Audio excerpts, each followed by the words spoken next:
Si tafadhali mchungaji, tunaweza kuingia kwa neno. Sawa sawa. Pita uko rada. Aya, nani mwingine ako rada? Asanti. Niliambiwa ya kwamba hivi leo mlikuwa na worship experience na ndio ambayo tumekuja. Na I want to believe that umekuwa na wakati sio wa kukuja tu kuimba kwa sababu tunaimba, lakini umekuja kuimba kwa sababu unamfahamu Mungu. Nimesema ya kwamba kuna organization ya kwamba ambayo mimi na my brother ambayo tunafanyia kazi in Pursuit International. Kazi yetu ni moja na ni rahisi sana, and this is our purpose. This is the reason why we live, to know Christ and to make him known. Ya kwamba tumfahamu Yesu, na tukimfahamu tutume ajulikane. Na mimi sijui sababu yako ya kuishi, lakini yangu ni ndobirwo gathiririe Jesu. Bwana asifiwe. Wewe obirwo wikage atia? Kwa ni ndobirwo gathagiririe Jesu, and that's why we are here. Na ninaamini ya kwamba tutabarikiwa. Amen. Tafadhali hivi leo ningependa tutazungumzia watu watatu kama case study. Tutazungumzia mtu wa kwanza ambaye anaitwa Daudi. Tutazungumzia mfalme ambaye anaitwa King Jehoshaphat. Na tutazungumzia mtu ambaye ama watu ambao wanaitwa Paulo na Silas. Na kitu ambacho ninataka tufanye, ningependa tujifunze mambo mawili ama matatu kuhusiana na kuabudu na kuhusiana na sifa. Haleluya. Na ninaamini ya kwamba tutabarikiwa. Jambo la kwanza ambalo tunaweka msingi. Jambo la kwanza, kuabudu, worship is the only thing that you can give to God that God has not given to you. Everything else that you can give to God, it's God given. It means ya kwamba ukileta pesa zako sio zako. But your worship, it is the only thing that you can give to God that God has not given you.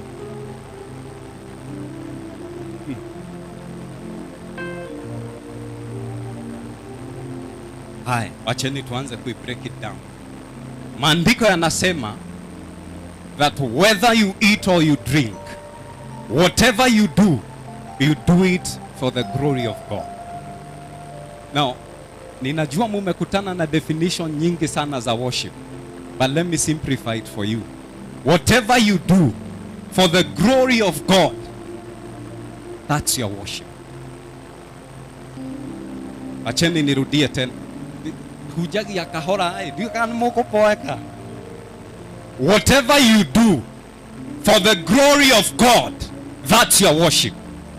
It means hata kama unakula, hata kama unakunywa maji, if it's to the glory of God, that's your worship. Na unajua, sometimes we struggle so much. We think ya kwamba wakati ambao tunakuja kanisani na praise and worship team wanatuongoza, hapo ndipo wakati ambao tunaabudu. Lakini your worship, everywhere you are and everything you do, you are either worshiping God, you are doing something for the kingdom of God, or you are doing something to advance the kingdom of the devil. Whatever you do, kila kitu. And so you being here, that's worship. If you did it for the glory of God. Kuketi hapo, that's your worship. You are telling God, I honor you so much to sit here, to honor you with my time. That's your worship.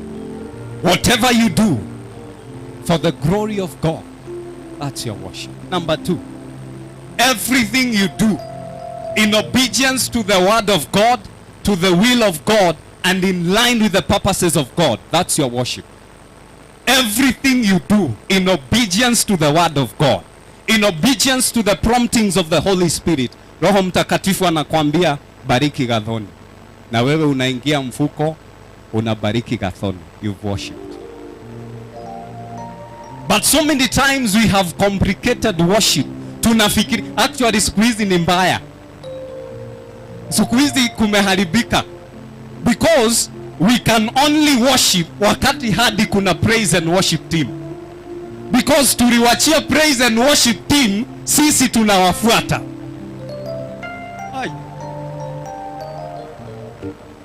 Tulisema kwa kanisa, na wewe uingie kwa maandiko unitafutie praise and worship team.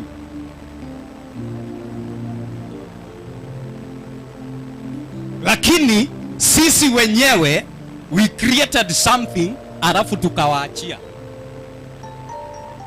So wakati wanasema we lay our crowns, wewe you are there, you cannot lay your crown until ukuje hapa Sunday aongoze.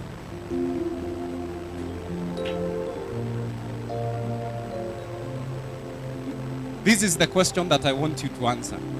How many times in your quiet time, wakati tu hata wewe umeambia Bwana I am here for you, ya kwamba tu unaenda tu na njia na unaenda tu, we mwega Yesu, we mwega Yesu, we mwega, we mwega Yesu,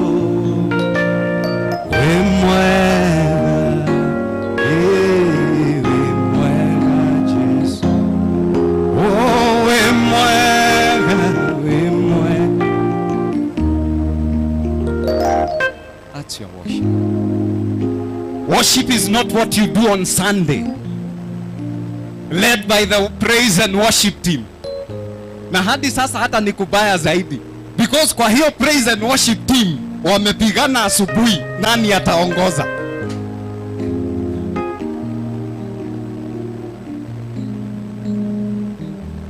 But until we realize that whatever you do, if you are doing it for the glory of God, that's your worship. And now, wacheni to let us bring it in another dimension, right? This is what I want you to understand. Now, everything that you do should be for the glory of God. What that means is that everything that you do should be your worship. Wacheni niwaulize swali. Tumemjua Yesu, tumeokoka, we've been transformed, we've been renewed, tunangoja kwenda mbinguni. What do you think is your purpose as you wait?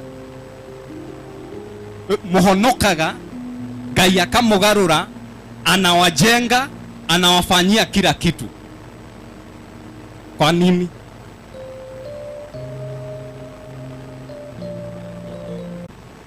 Leo ninataka kujisana. Ninataka leo, kwa sababu ya wakati, tutaangalia tu aspect moja ya worship. Bwana asifiwe. Na ninataka tujifunze kuhusu what we call praise. Praise. Amen. Na so ujumbe nimeusema Judah first. Judah first. Bwana asifiwe. Na ningependa vile nimesema ya kwamba tutamzungumzia Daudi, tutamzungumzia King Jehoshaphat, na tutamzungumzia mtu ambaye anaitwa Paul and Silas. But ningependa niwafunze kitu kabla tufike hapo. Ukisoma 1 Thessalonians 5:7, ukisoma 1 Thessalonians 5:17 inasema hivi. Listen, sikiza tu. Luka, we nisikize. Maandiko inasema hivi. You know me, I truly believe that what you know is what sets you free. And what you know is what will determine where you go. And so invest everything that you have in knowing this God. Kama venye Apostle Peter ametuambia, yes, you've heard so much about God. Is it not time that you know him for yourself? Is it not time that you know him for yourself? Umesikia sana hapa kila siku tunakuja kuabudu. Is it not time that you know this God that we worship? Tukisema anaweza, wewe unajua.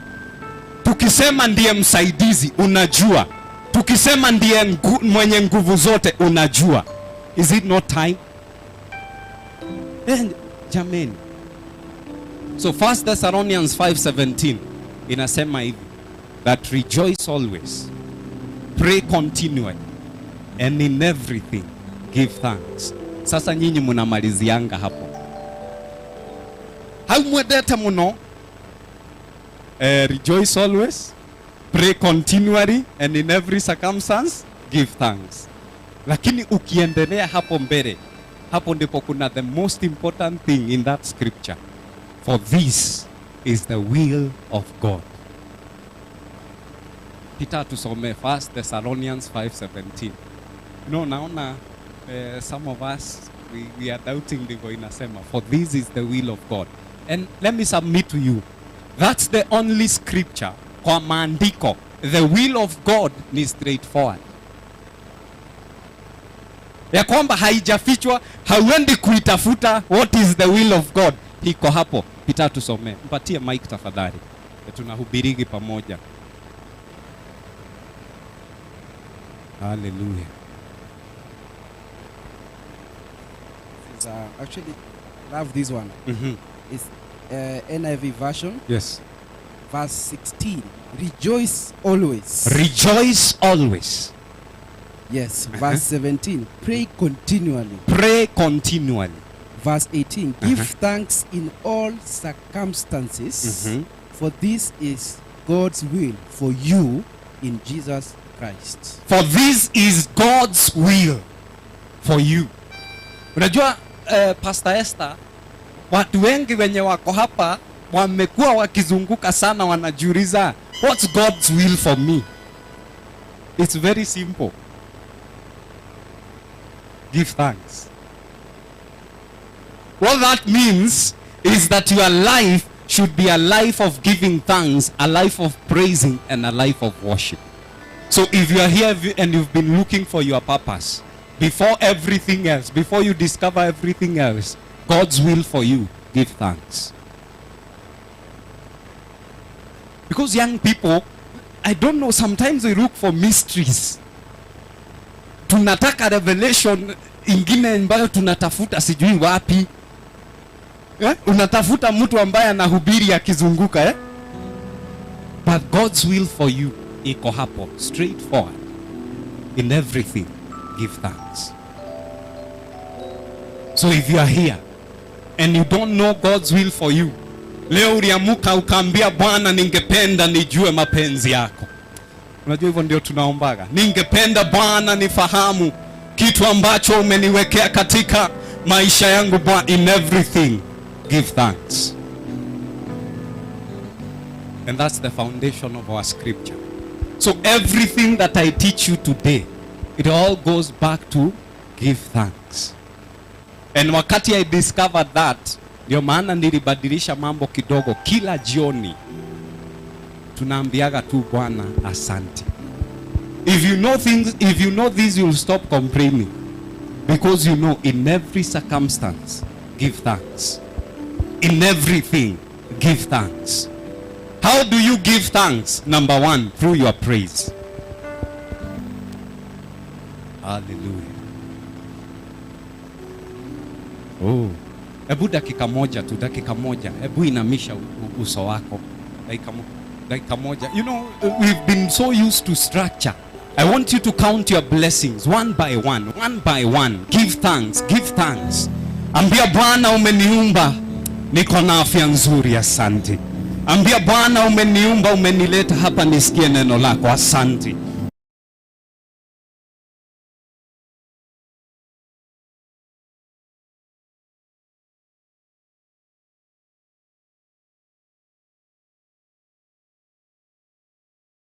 Should empower you to worship. Ya kwamba uko na afya nzuri, it should empower you to worship. That God has given you everything pertaining to life and godliness. It should empower your worship. Asante Yesu, asante Yesu, asante Yesu, asante. Oh, asante Yesu, asante Yesu, asante Yesu, asante. Oh, awe ma wako kwa we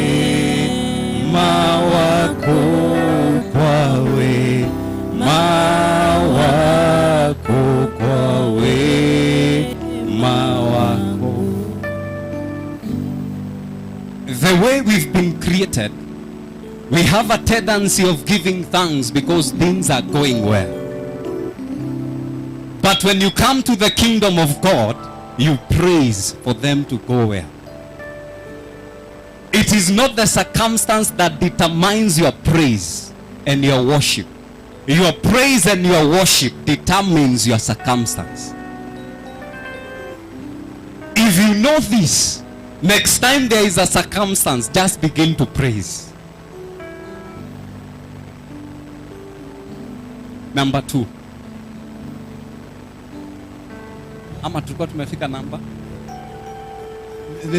Tumeanza praise. So hapo kwa praise and shiko underline praise number 1, number 2. Higher, number 2. Your revelation determines who you worship. You can never worship a God. You can never praise a God that you do not know. And therefore your revelation determines your worship.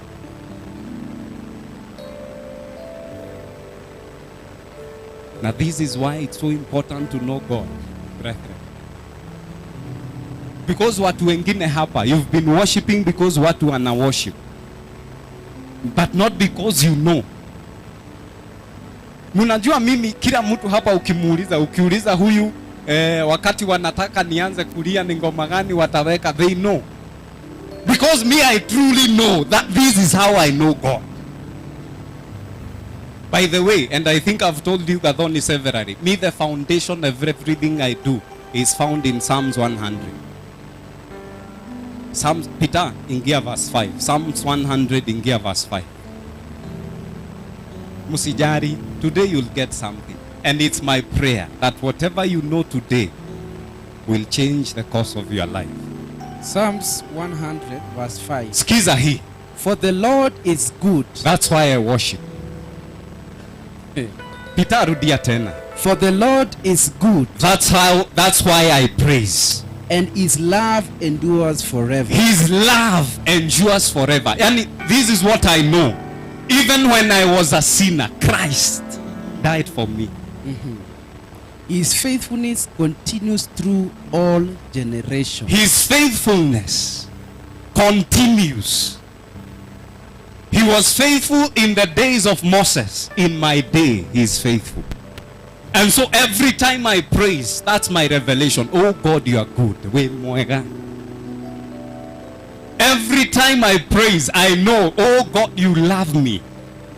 Yani Mungu mimi. Those are the 3 things that I know. But you can convince me otherwise in so many things. But I know the Lord is good. Number 2, I know that his love endures forever. There are 2 indices of the love of God. In the love of God, you will find the mercies of God. There is no love without mercy.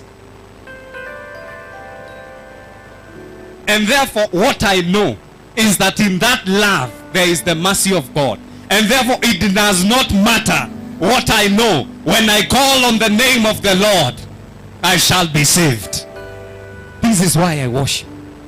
For the mercies of God. Wengine wenu mnajichukia sana, lakini because hamuna revelation ya the love of God. Wengine wenu mumebeba mizigo ya the things that you used to do even today. Because you don't know one thing, the love of God. Number 2, in the love of God, we have the mercy of God. And number 2, we have kindness. There is no love without kindness.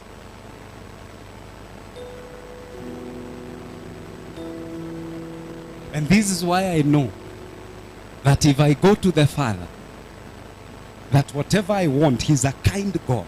He'll bless me. Number 3, his faithfulness.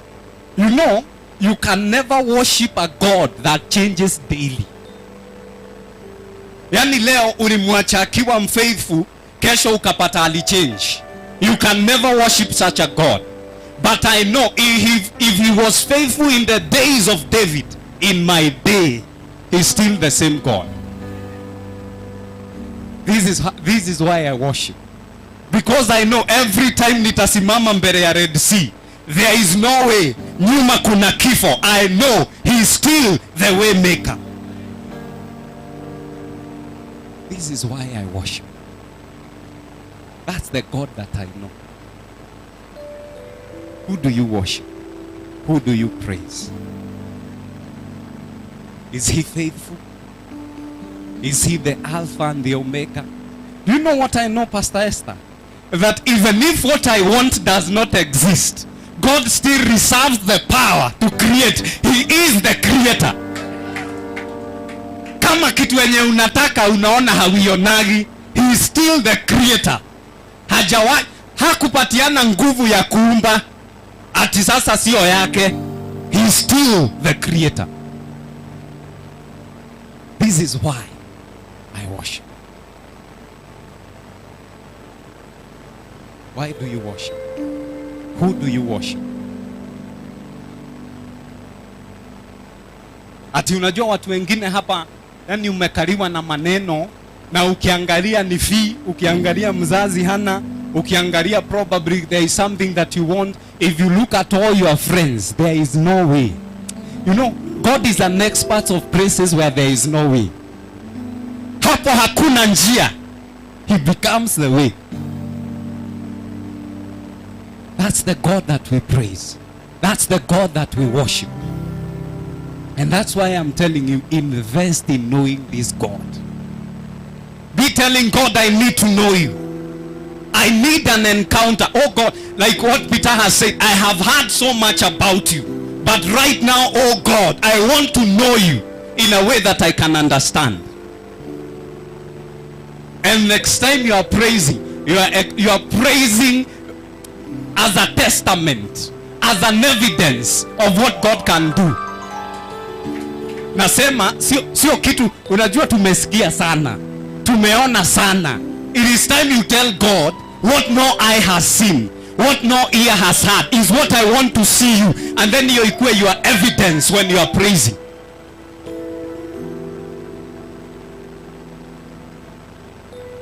The God, this God is so good. And because the Lord is good, that's why you can expect good things.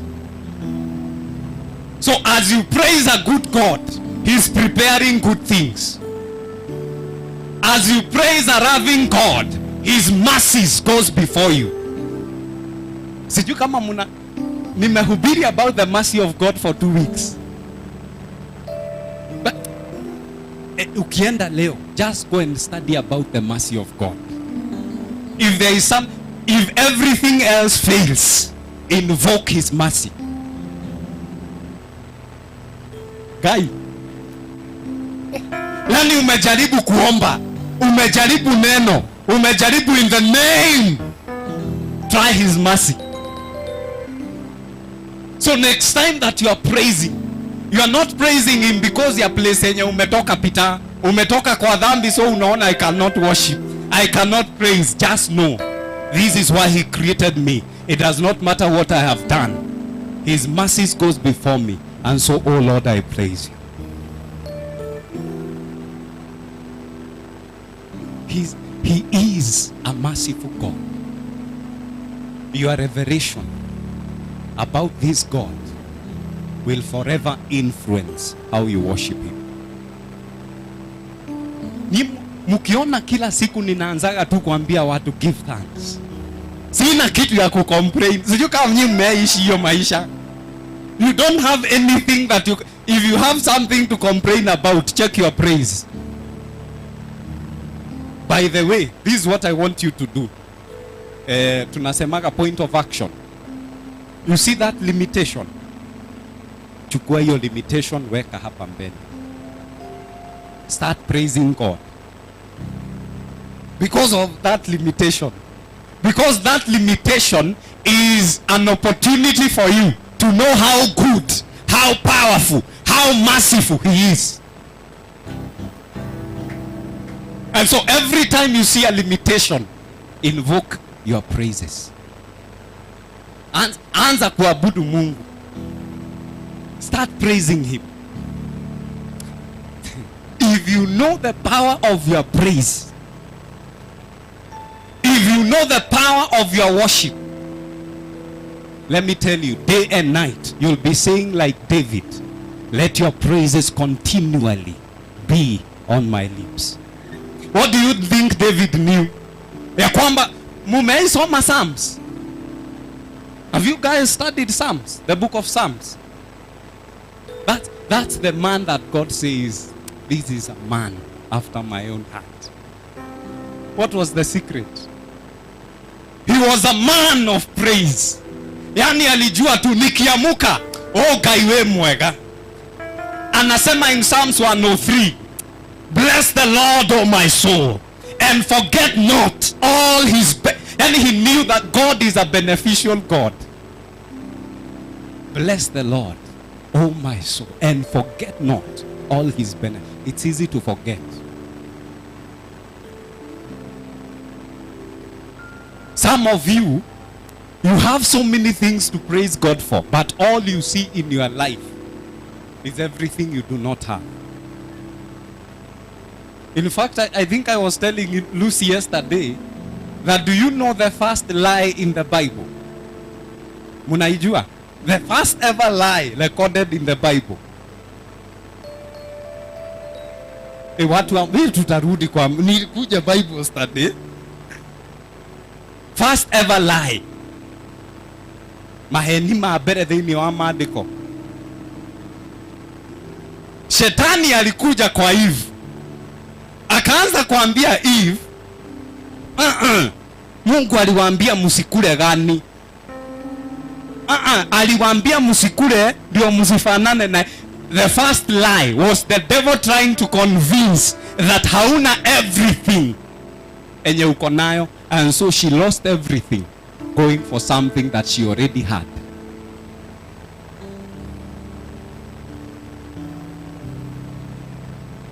So many of you you know shetani alijua kuattack. Muonyeshe tu kama sio mrembo. And so unaenda mbele ya God lakini ni machozi tu, unajichukia. Muonyeshe how some of you, this is the battle you are going through. You have everything lakini you feel like you have nothing.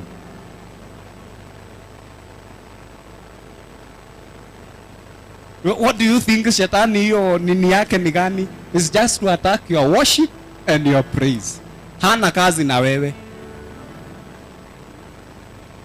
Because he knows, if you can know who you are in Christ and everything that you have, that you've been given everything pertaining to life and godliness. Yani wewe shetani anatry kukuconvince kenye hauna. You forget everything else that you have, and so you have nothing to praise God for. But the moment Peter unalia, these I don't have, there are a million things that you have. Yani leo unaweza kuja tu ambie God, me God ninakubless tu because umenipea good health. Unajua, some of you, I tell you truly, if you discover the power of your praise, everything about your life will change. Yani ukiamka tu, oh God, you are faithful. Because you know him, he is faithful. Na God anaona, ameniita faithful, siwezi mwangu. So what do you think will happen next time? You will enter into a miracle.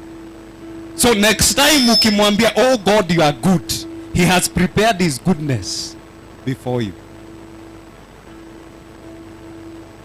And this is the reason why we worship, and this is the reason why we praise. Kuna vitu mingi sana yenye tunaweza ongelea, lakini may the devil never try to convince you that you do not have everything that you have.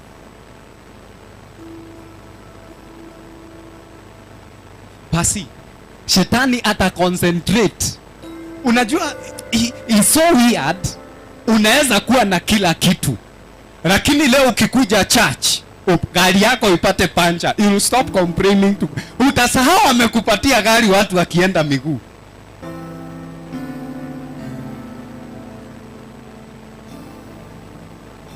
And so what he has done, he has already attacked your praise. Whether you'll keep complaining about your mother, you have forgotten kuna mtu hajawahi ona mama yake kutoka azaliwe.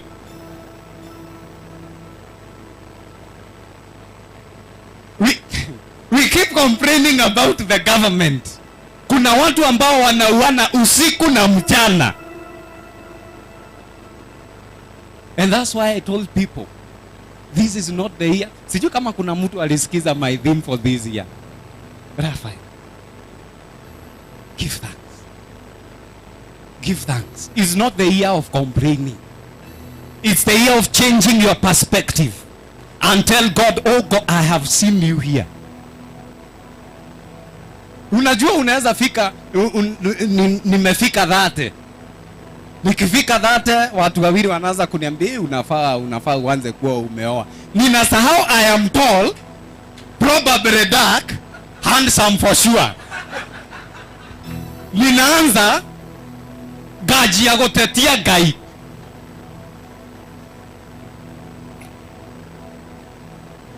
But David had the secret. David knew the secret. In everything, give thanks. In every...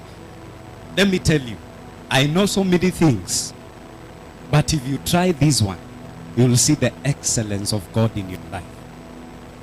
You know that He's a good God. You know that He's faithful. And you know that He loves you. Lakini remember, tumesema purpose yako ni gani? When all is said and done, kuokoka was not the goal. Yes, umeokoka. You are now one with Christ. We are all heirs of the kingdom. But today, let your praises arise. Yani Mungu nifanye chombo. I don't know what else we are looking for. And this is the revival that we need. That unapatana tu na mtu kwa barabara, anaenda tu akisema, oh God, you are good. Father God, you are faithful. Number 2. Ebu angalia everything about news. Everything that people talk about, it's negative. Na nyinyi mtashinda mkisema, oh depression. If you are here and you are depressed, nimekuja kukupatia dawa. Start praising.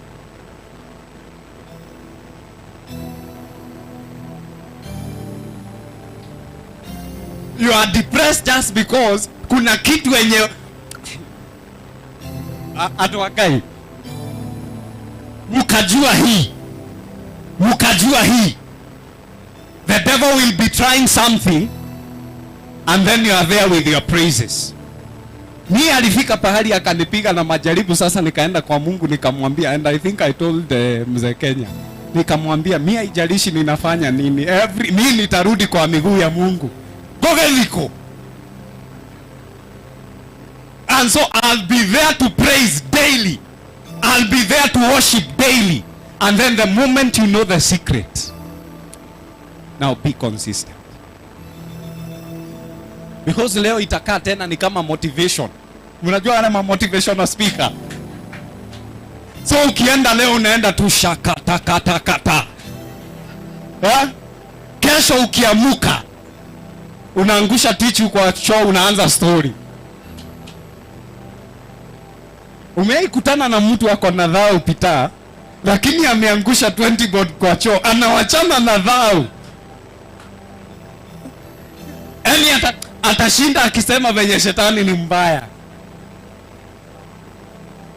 And then number 2, when you know that everything works for good.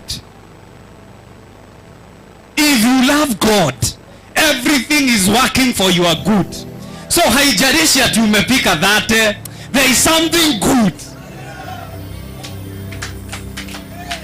You know some of us, we are so stressed because we've also not realized that everything is working for your good. Unajua nilikuwaga pahali nikafutwa. Shetani. Nilikuwa pahali nikafutwa. Nikaanza kuona hii. Lakini there is one thing I know, and that's the God I trusted. The God of something good. And so, ile wakati yenye nilienda interview, unaona ile mshahara yenye kwanza nimekereresha Mungu. Yaani Mungu, kila mtu anajua kwa ofisi nimeokoka, alafu unanifanyia hivi. But sometimes when you don't hear the voice of God, God will always do something to make you get out of there. And so, mimi niko hapo, ninagongwa mshahara ya 20,000. Niko happy?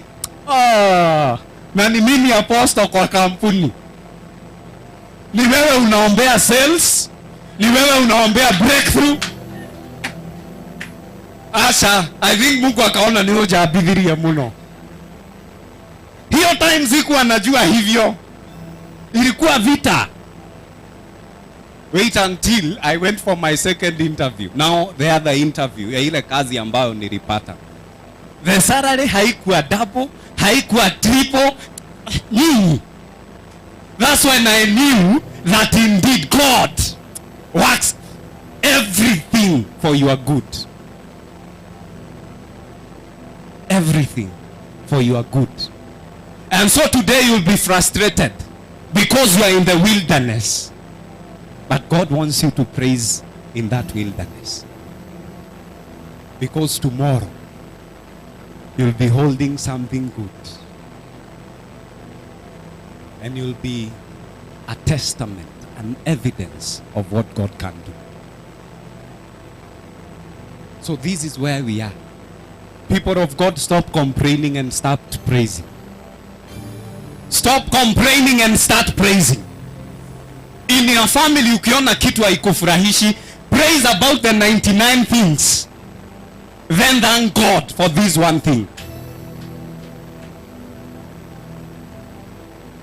Yani, unajua shetani anaweza kuconvince hauna. How useless you are. Lakini it's because he knows what's on you. Wewe ukajua. You are a wonder in your generation. So, wacha si unajua tutaongea hapa, tusahau tulikuwa tunaingia kwa neno. Sasa tuingieni kwa neno. Ingieni Acts 16. Ingieni Acts 16.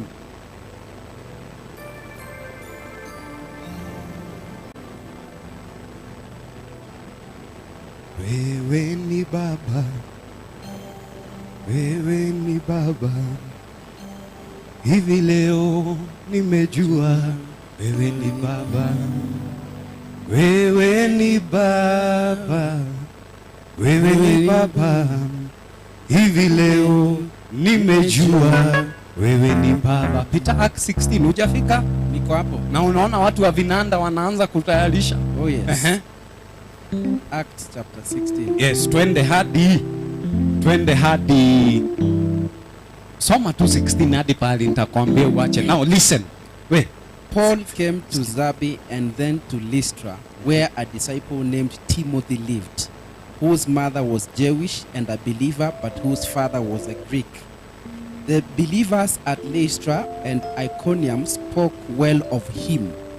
Paul wanted to take him along on the journey, so he circumcised him because the Jews who lived in that area, for they all knew that his father was a Greek. As they traveled from town to town, they delivered the decisions reached by the apostles and elders in Jerusalem for the people to obey. So the churches were strengthened in the faith and grew daily in numbers. Paul and his companions traveled through the region of Phrygia and Galatia, having kept the Holy Spirit from preaching the word in the province of Asia. When they came to the border of Mysia, they tried to enter Bithynia, but the Spirit of Jesus would not allow them to. So they passed by Mysia and went down to Troas. During the night, Paul had a vision of a man of Macedonia standing and begging him, "Come over to Macedonia and help us." After Paul had seen the vision, I'm thinking so that we save time. Yes. I'll explain. Yes. Just keep to 16:16. 16:16. Yes. Okay, so once when we were going to the place of prayer, we were met by a female slave who had a spirit by which she predicted the future. She earned a great deal of money for her owners by fortune telling. Verse 17. She followed Paul and the rest of us, shouting, "These men are servants of the Most High God, who are telling you the way to be saved." Verse 18. She kept this up for many days. Finally, Paul became so annoyed that he turned around and said to the spirit, "In the name of Jesus Christ, I command you to come out of her." At that moment, the spirit left her. Verse 19. When her owners realized that their hope of making money was gone, they seized Paul and Silas and dragged them into the marketplace to face the authorities. 20. They brought them before the magistrates and said, "These men are Jews and are throwing our city into an uproar by advocating customs unlawful for us Romans to accept or practice." The crowd joined in the attack against Paul and Silas, and the magistrates ordered them to be stripped and beaten with rods. Listen from here, 23. After they had been severely flogged, they were thrown into prison, and the jailer was commanded to guard them carefully. When he received these orders, he put them in the inner cell and fastened their feet in the stocks. About midnight, Paul and Silas were praying and singing hymns to God, and the other prisoners were listening to them. Suddenly there was such a violent earthquake that the foundations of the prison were shaken. At once all the prison doors flew open and everyone's chains came loose. Sawa. Wacha tufikishe hapo. Asante. For clarity, this is what I want us to get. Number one. So, after Paul and Silas, they were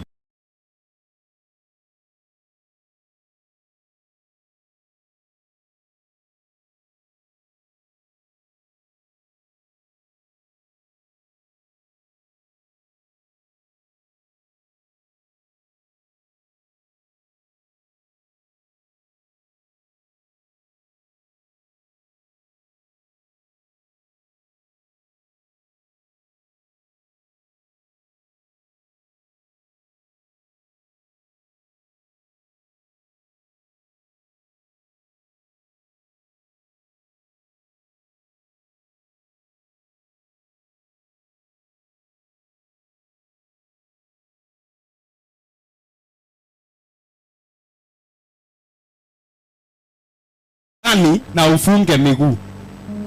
Follow. Sawa sawa? Aya, the other thing. So Paul and Silas, midnight. Midnight connotes where everything else is dark. Wakati umefika mwisho. Sawa sawa? So midnight, Paul and Silas began praying and singing hymns. So what did they started praising? Amen. Aya, other prisoners were listening. Now, this is the point that I love. Now listen, tokeni kwa Bible. Listen. Paul and Silas wamepigwa, nikumaliza na maliza. Paul and Silas wamepigwa, wamewekwa kwa jela na kumewekwa instructions. Make sure they don't escape. Peter, guard them carefully. Some of you, in the things that you will go through or in the things you are going through, there have been instructions. Make sure kwa hii hatatoka. So umetegwa na immorality hapa mbele and the instructions. Make sure. And so unaletewa a Christian brother. I speak in parables. Now, hapo kuna Paul and Silas. Kwanza wamepigwa, alafu wako jela na kumesemekana. Make sure they don't escape. But Paul and Silas knew something. They knew something about this God. And they decided now is the time and now is the hour. when everything else is going wrong. If you want the results of God, follow his methods. Paul and Silas, midnight, they began praying and singing hymns. They began praying and singing hymns. They began praying, praising, praying, praising. Aya. Sasa sikili, unajua Bible ni tamu. Ama ni mimi tu naonaga? Hebu sikizeni hapa, suddenly. Pahali maandiko imekwambia suddenly, weka ile ni Afro Cinema. Munaiona? Ghafla bin vu.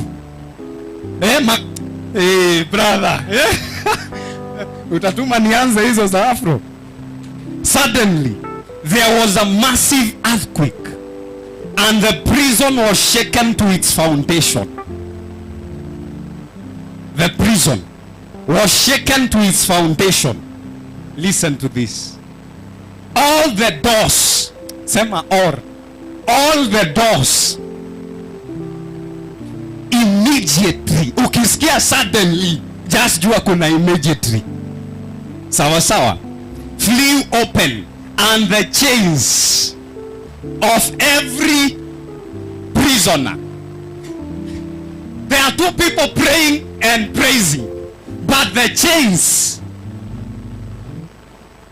of every prisoner, including those who are listening and watching, the foundations have been shaken, the doors free open, and all the chains of every prisoner, they broke. Get this. If you cannot praise, be in a place that people are praising. Because as their breakthrough comes, if you are there watching, if you are there listening, even your chains will be broken. You know, some of you, your families cannot praise. Your father is not saved. Your mother does not go to church. But as you praise, as you praise, as you pray, as you praise, the foundations will be shaken. Do you know what? Kwa nini waliweka jina foundations hapo? Because some things go deep than the day you are born. But what I know is that there is something that goes higher than what is deep. Your praises. And so the foundations were shaken. And every door, it does not matter which door has been closed. As you praise, as you pray, as you praise, as you pray, the foundations will be shaken. Haijalishi wamekufunga na nini. As you praise, as you pray, as you praise, as you pray, the foundations will be shaken. Hallelujah. And so the day unasikia ya kwamba mimi sijisikii, it is not the day to stay at home. Come in the place of the place where people are praising. As they praise and pray, the foundations will be shaken. Ukigonjeka tafuta watu waanze kusifu. Wakati umeshika kwa pahali unaona mbele hakuna njia, nyuma hatuwezi rudi, start praising. And the foundations will be shaken. And what I love is that to those who are listening, to those who are watching, even then freedom came. What my generation has been waiting is your praise and your prayers. Because as we praise and as we pray, some people will be converted. Now Peter tusome Matthew 1:3 tukimalizia. Matthew 1:3. Listen to this. Kama uko na Bible yako, ingia tu Matthew 1:3. I want to show you something. Matthew 1:3. Matthew, unajua the word for praise, listen, dakika moja tu, nipe hii. The word for praise is Judah. And ndio nilisema Judah, sawa sawa. The word for praise is Judah. Matthew 1:3. Matthew 1:3. Judah, the father of Perez. Hapo tu. Judah, the father of Perez. Juda tumejua ni Praise. akisimurudia. Juda tumejua ni Praise. aya. Now get this. Perez means breakthrough. Ukiangalia meaning ya Perez, it means breakthrough. So what the Bible was trying to tell us is that Judah births your breakthrough. So Judah begat Perez. Praise the father of Perez. Praise the father of breakthrough. Haijarishi kuna kitu wewe unaona kila kitu ni mlima. Your praise is what will birth your breakthrough. Judah, the father of Perez. Tulikuwa tuangalie King Jehoshaphat, lakini naona already hiyo masaa imeenda sana. Lakini let me mention two things about King Jehoshaphat in 2 Chronicles 20. Ukisoma kuna watu ambao walikuja kuattack King Jehoshaphat, a few tribes. Amen. And this is a story that we know.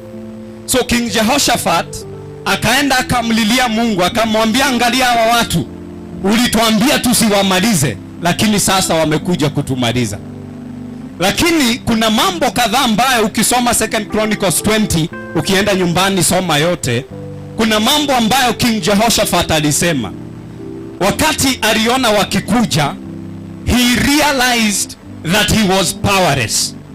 Kwa kitu, yani kuna vitu ambayo inaweza kuwa inakuja ama vitu ambazo unapitia and you realize you are so powerless. This was the story of King Jehoshaphat. Yani wanakuja kuuliwa, wanakuja kumalizwa. So he knew, I am powerless. Yeye na the tribe of Judah. Amen. In Jerusalem. So number 2, akaambia Mungu, we do not know what to do. Ukisoma 2 Chronicles, hizo ndio vitu zenye tungepata. Akaambia Mungu, we are powerless. We do not know what to do. Hadi hapo shikilia. Now the other thing, we are looking to you for help. We are looking to you for help. So even in this equation of your praises, it must be to God, because He is the only one that reserves the right to help you. Only you, God. This is a king, but only God can help us. Umeifika pahali unasema yenyewe, hapa Mungu ni wewe tu. Umeifika in a situation and you know you have no power, you have no ability. Haujui. Sasa Mungu, do you? This was the story of King Jehoshaphat. We are looking to you for help. Lakini the word of the Lord came to one of the Levites there. Akaambiwa what they were supposed to do. Nae wakati the word of the Lord came, then the word of the Lord came and told the people of Jerusalem that be still and you'll know that I am God. We like quoting that scripture, but we do not know the Genesis. It was not an easy place. Amen. So Peter, ningependa tu tukimalizia, bear with me tumalize na hii. Tukimalizia, ebu tusome na from 21, lakini 22 ndio our emphasis. Tusome 21. 2 Chronicles chapter 20 verse 21. Yes. The word of the Lord says, after consulting the people, Jehoshaphat appointed men to sing to the Lord and to praise him for the splendor of his holiness. Now listen. Soma tu pole pole. Listen. Listen. After consulting the people, Jehoshaphat appointed men to sing to the Lord and to praise him for the splendor of his holiness. As they went out at the head of the army, saying, Listen to this. Listen. Ini tamu. Listen. give thanks to the Lord. Give thanks. Give thanks to the Lord. For his love endures forever. For his love. And you, yani watu wanakuja kukuua, but you give thanks to the Lord. Hallelujah. For his love endures forever. Now let us see the repercussions. Unajua kila kitu iko na effect. By the way, let me tell you, every choice has the consequence. You make the choice and God chooses the consequence.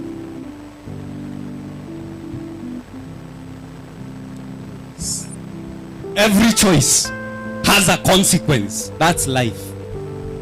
But the only right that you reserve is to make the choice. It is God to choose the consequence. And that's why unaweza jigongesha gari pale, ni Mungu amue ukufe ama uishi, ama venye utaishi. You do not have that right. Amen. So let us see the consequence of the choice that they made to praise. 22. 22. As they began to sing and praise. As they began to sing and to praise. Ninapenda hii, kumbe hii ndio ya Pastor Nganga. The Lord set ambushes against the men of Ammon and Moab. The Lord set ambushes.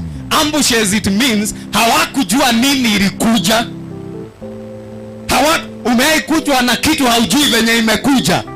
Kama venye Yesu atakuja kama mwizi. Oh, yes. God set ambushes. That is, waliambushiwa kama mwizi. They didn't know. Nor were they aware. Lord sent ambushes against the men of Ammon and Moab and Mount Seir, yes, who were invading Judah, and they were defeated. Who were invading Judah, and they were. Tumesema Judah ni nini?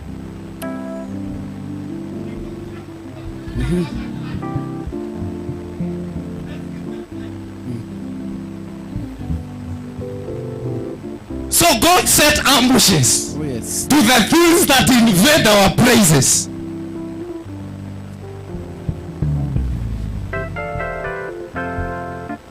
Oh, yes. Nasikia Bible ikiwa tamu. Unajua passion yangu inaweza tuma uokoke. So the only thing that you need to praise, the only thing that you need to do is to praise. Oh, yes. Now get this.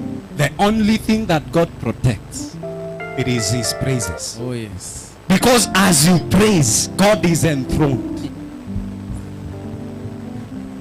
So God can ignore everything about you.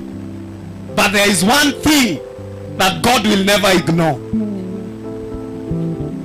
Because it is the only thing you can give to God that God has not given you. So God can ignore your prayer, but try your praise. God can ignore your sacrifice, but try your praise.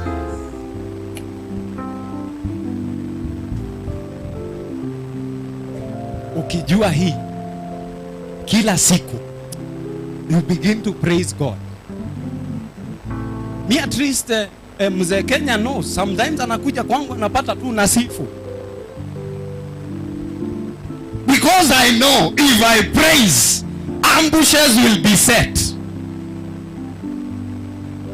As if I become a man of praise, God will always protect me. Because every time He needs my praise.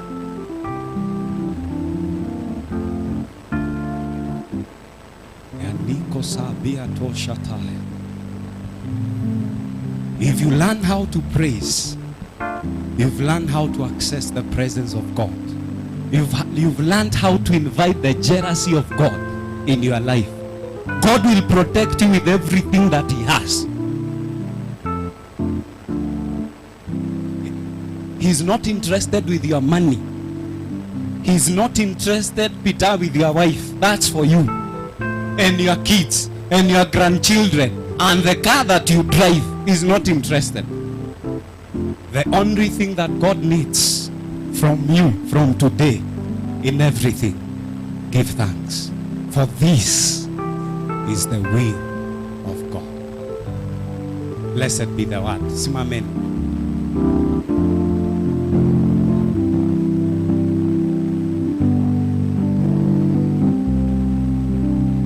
If you want to know if you are a man or a woman of praise, if you want to know, listen to this.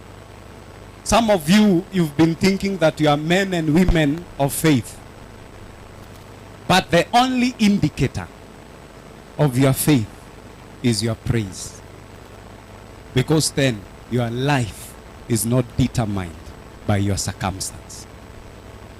And worship is not about the tempo. You can praise as you jump. You can worship as you cry.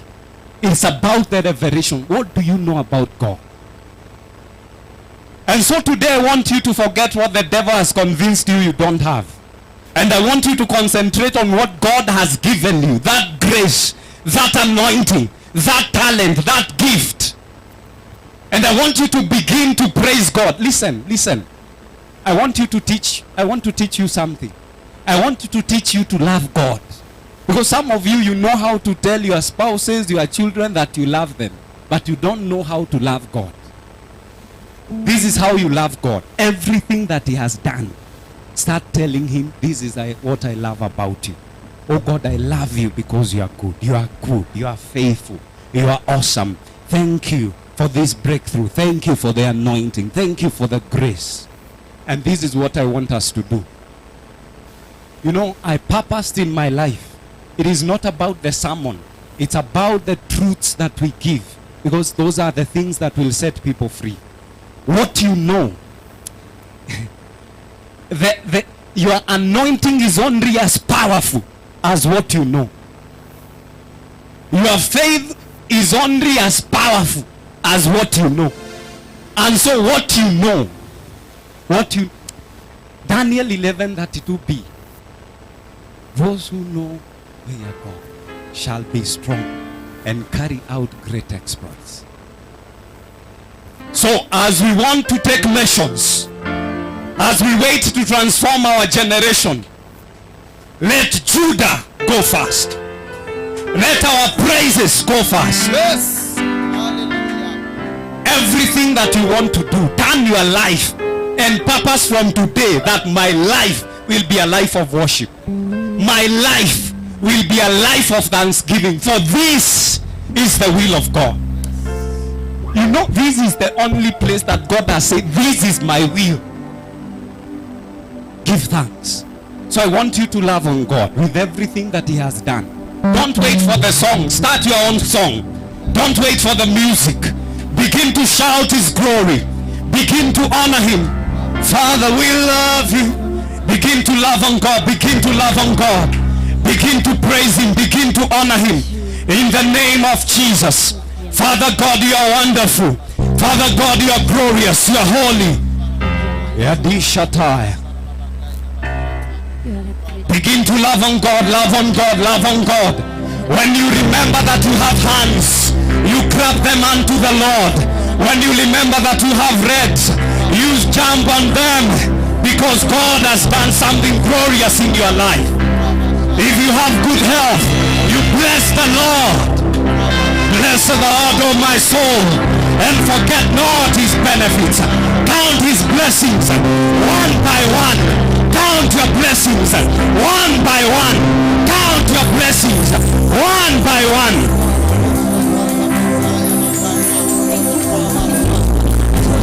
Adishata doshatika pa. Olinda shetaya doshatai. Begin to love on God. Oh, don't keep quiet. Don't keep quiet. Don't keep quiet. Love on God. Mwambie Bwana ninakupenda. Mwambie Bwana ninakupenda. Mwambie Bwana ninakupenda. Wewe ni mwema.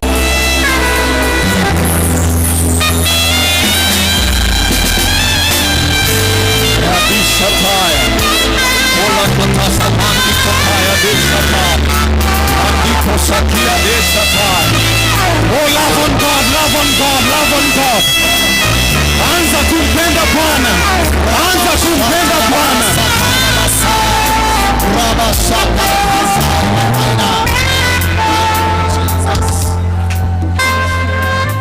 Listen, what you do today is the breakthrough you've been waiting for. What you need is not an impartation. What you need is to start praising in the wilderness, in the midst of that storm. What you need to do is to start loving God with all you have, with the essence of everything that you have. So love on God, love on God, love on God. Fungua kinywa chako. Ambia Bwana ninakupenda. Ambia Bwana ninakupenda. Yesu ninakupenda.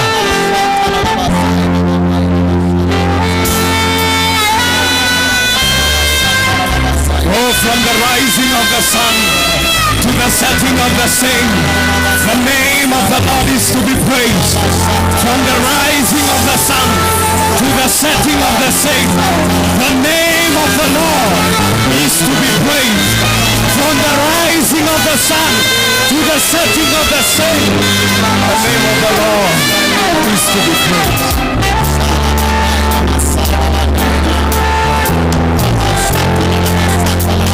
Oh, love on God, love on God. Love on God, love on God.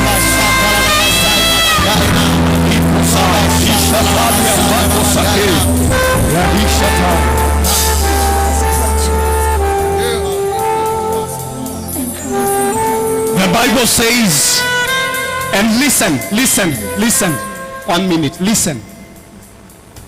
We are not presenting requests. We are not telling God, this is what I want, this is what I need. You are just praising Him. You are just worshiping Him for who He is. It is about God, it's not about you. So start praising for who He is, not for the things that you need, just because He is God, just because He is good. You know, when I think about some of the music we listen to, ya kwamba Bwana unajua kunifurahisha. Bwana unajua kunifurahisha. Amen. One more time. Just give God all the glory. One more time. Ambia Bwana asante. Asante tu Yesu. Asante Yesu. Asante Yesu. Asante Yesu. Asante Yesu. Asante Bwana tunakupenda. Asante Bwana wewe ni mwema. Unastahili Bwana. Unastahili Bwana. From the rising of the sun to the setting of the same, the name of the Lord is to be praised. In the name of Jesus.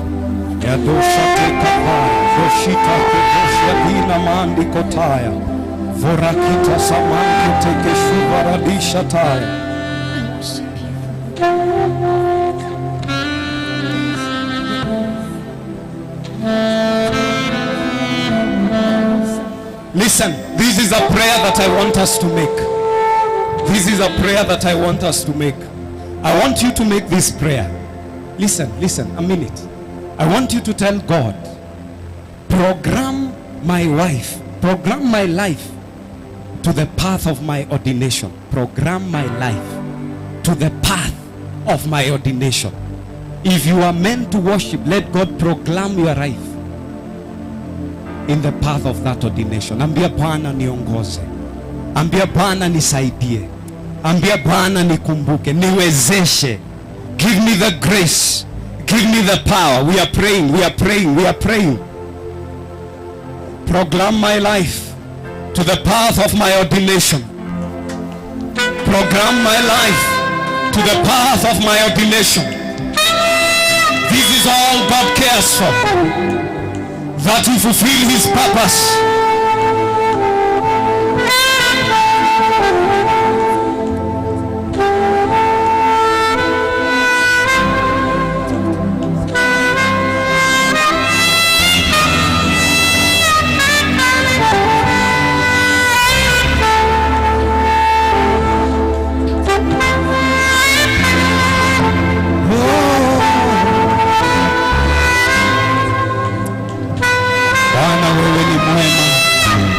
Unastahili sifa zote, unastahili utukufu. Wewe ni mwema, tunakupenda. Wewe ni mwema, tunakupenda. Receive all the glory and receive all the honor in Jesus' mighty name. I want us to make this prayer.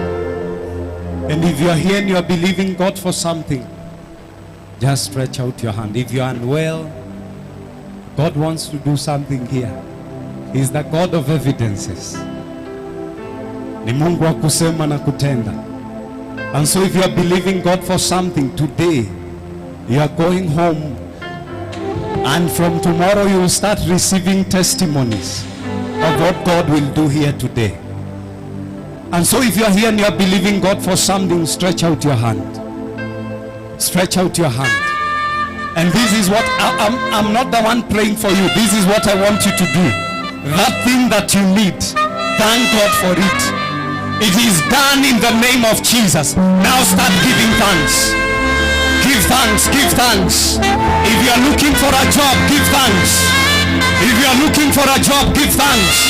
If you are telling God for a new grace, if you are telling God you need new grace, give thanks. Give thanks. Give thanks. Give thanks, give thanks, give thanks. Whatever you need, give thanks for it. Whatever you need, give thanks for it. Oya takapaya doshita landia paya. Whatever you need, give thanks for it.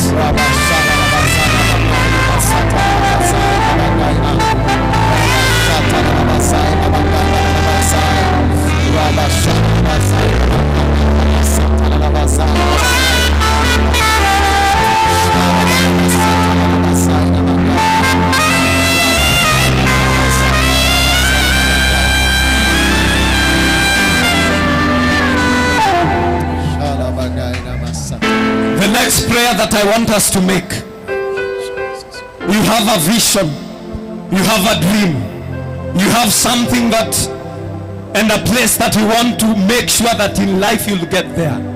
And this is what I want you to do from today. Start giving thanks. Give thanks for that dream. Give thanks for that vision.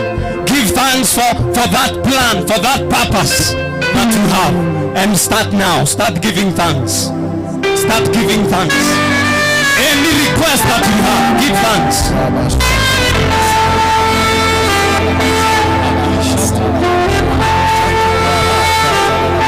Oh Lord, program my life to the path of my ordination. Program my life to the path of my ordination.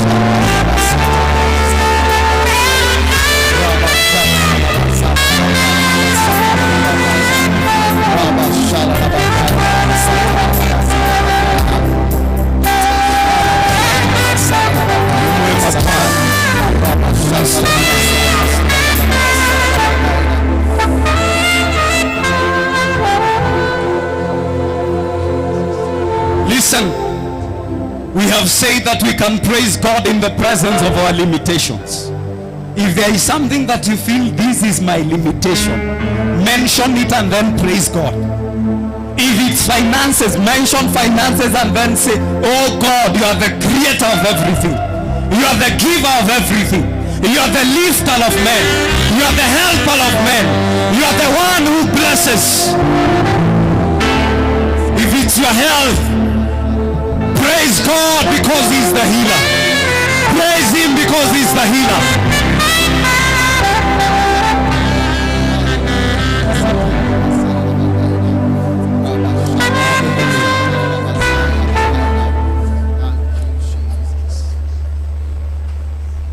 Oh, this is glorious. This is glorious. This is glorious. Let me tell you what has just happened. Some of you, the things that you've praised for are the things that will now begin to become testaments in your life. That is a good God.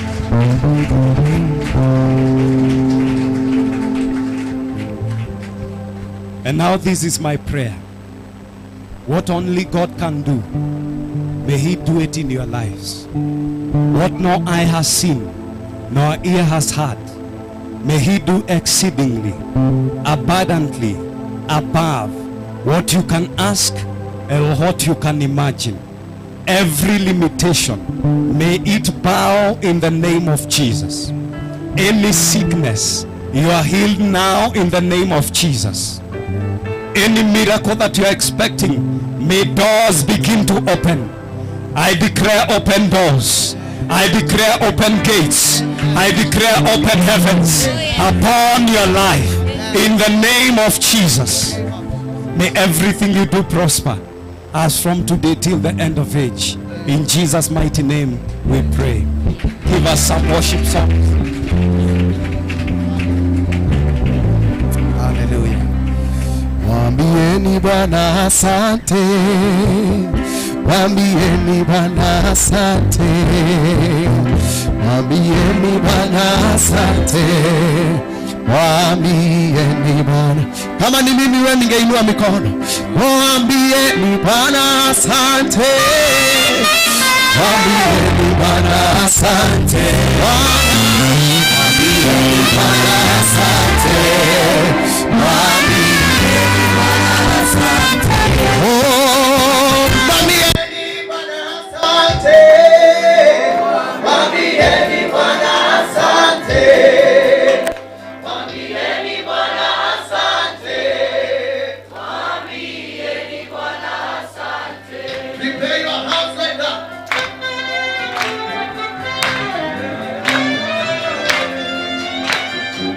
This is for you, King of Glory.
Yes, Lord. Hey.